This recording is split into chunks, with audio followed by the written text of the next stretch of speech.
Corrosion. There are a few different types of vessels. We've got cruise ships, tankers, bulkers, container, and smaller vessels. A vessel is another word for a ship. John, the guy who is presenting at our school, is a part of an organization called NACE, the National Association of Corrosion Engineers. They conducted an international survey of the cost of corrosion called the Impact Study. But you might wonder, what is corrosion? Corrosion is degradation of material. In the case of steel, it oxidizes back to its original form. The chemical attack of metals that results in deterioration and loss of material. A corrosive fluid is usually involved, with the most common being water containing reactive chemicals such as chloride ions. When it comes to the cruise ships, the corrosion of the vessel is a serious problem. The crude contains carbon and sulfur. There is also some H2O present, that's water, and it will react with the sulfur and become a part of a very low level of water in the bottom of the ship and create H2SO4. And the water will react with the carbon and create H2CO3.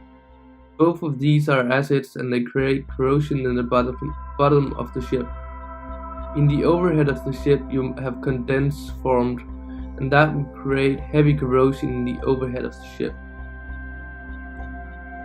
There are a few different ways of preventing the corrosion. In most cases, a coating system is the primary defense against corrosion. The different types of coatings are resin, binder, pigment, and solvents. The protection of coating depends on the thickness of the coating. In edges, the thickness of coating is less than in even parts of a pipe. That is why corrosion is often seen in the edges of ships. Therefore, engineers are making rounded edges on structural steel.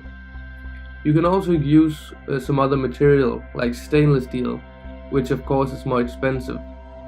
You also have the choice of copper, nickel, or even carbon fiber.